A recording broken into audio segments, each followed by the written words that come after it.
If you know, you know. If you don't know, well, just know that I'm going to commit to this for an entire video.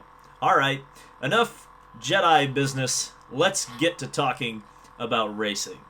And it's a big news day this Friday as Red Bull confirmed what many people had speculated for quite a while, but it was confirmed today. And unfortunately, it doesn't look like Sergio Perez is going to be in IndyCar anytime soon, as he was confirmed today as the second driver for the 2021 Red Bull F1 team, replacing Alexander Albon. And it looks like Albon may be thrown to the wolves with so many other drivers from that particular Red Bull program. Hey, maybe Albon could go to IndyCar. I don't know.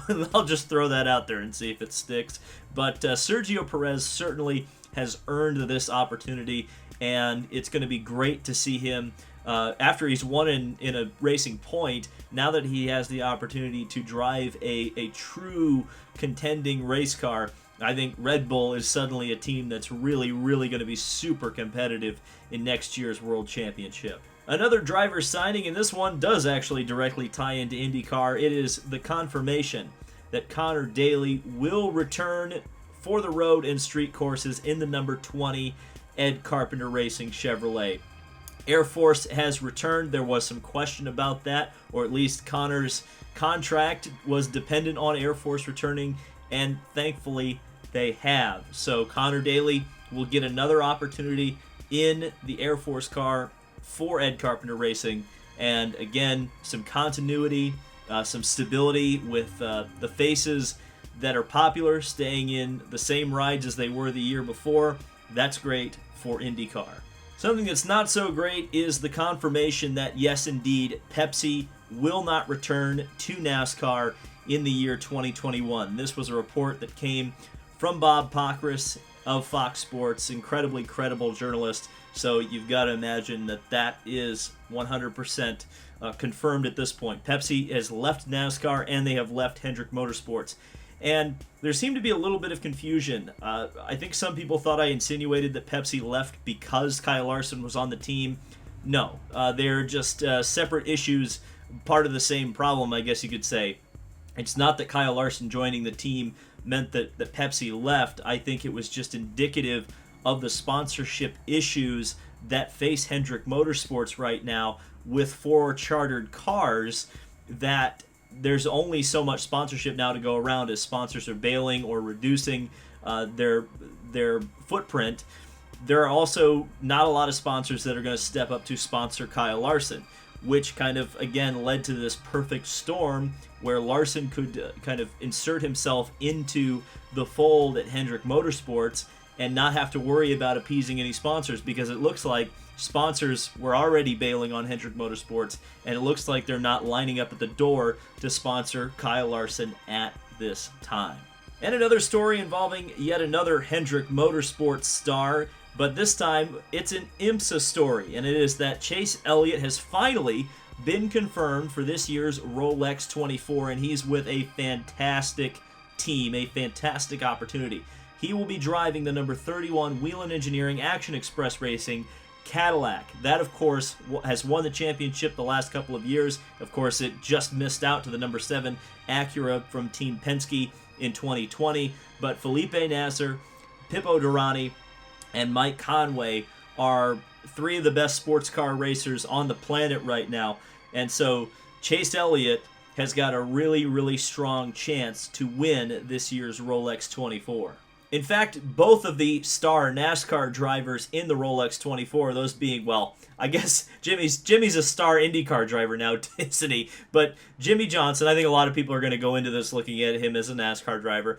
Jimmie Johnson and Chase Elliott, I think they both have absolutely fantastic opportunities to win the Rolex 24 because, of course, Action Express Racing is one of the best sports car teams again on the planet right now. I really do believe that. They are so very strong, particularly in these endurance races. The other thing that plays into their advantage is that they are now 100%, yes, I know Chip Ganassi is joining.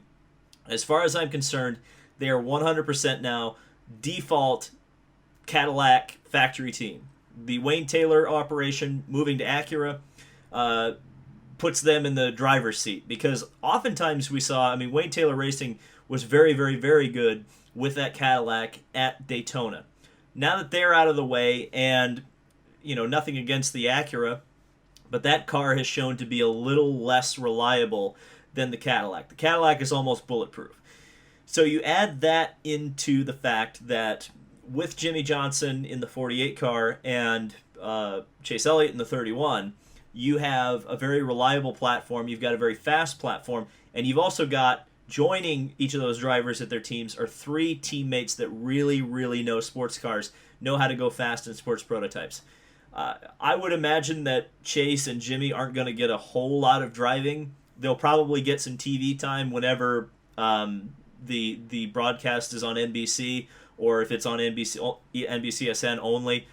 They're going to get those guys in there for the publicity, and it's nothing against them, but I think they would probably admit to you guys as well that the 3 other drivers in each of those cars are so good at what they do that in a lot of ways Chase and Jimmie are just coming in there to pitch hit, and the other guys are going to be doing a lot of the heavy lifting. Now, of course, it's not like Chase and Jimmie are going to be absolutely useless. I mean, they still have to be able to go fast enough that they're not going to be worried about going a lap down or losing a bunch of time or crashing the car. They are absolutely going to be going just as hard as all of those other guys. And that, to me, says that they've got a really good chance. I think Chase is going to pick it up really quick. I think that's going to be one of the interesting things to look at with the Roar before the 24 is, how quickly does Chase adapt to this car? We know Jimmie Johnson's already been driving high downforce, high horsepower cars. This is going to be another step in Jimmie's development in terms of that. Chase, on the other hand, we know how good he is on the road courses, but it's just going to be a completely different mindset he's going to have to bring into this, and it's going to be exciting to see. Remember, we are going to be covering on this channel both the Rolex 24 and the Roar. And the Roar this year is going to be really insane because they're doing a qualifying race to set the grid for the Rolex 24 the weekend before, during the Roar before the 24. So who knows what's going to happen with that. Certainly there's going to be a lot of incredible stories coming out of there. It looks like it's going to be an absolutely enormous grid. Lots of prototypes, both in the DPI category, LMP2, LMP3. Looks like GTLM is going to be decent, at least for this race, with the addition of a privateer Porsche and possibly a couple of Ferraris. We'll have to see how that all goes. GTD is always going to be really diverse and really awesome. So I'm excited for the Rolex 24.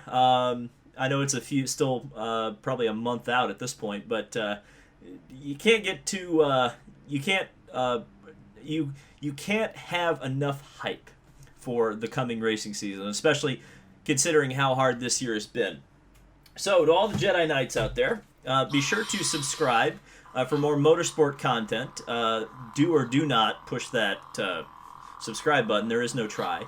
And we'll see you in the next video. Thank you guys so much for watching and putting up with me doing this video in an X-Wing helmet, because sometimes I like to mix it up a little. We'll see you in the next video.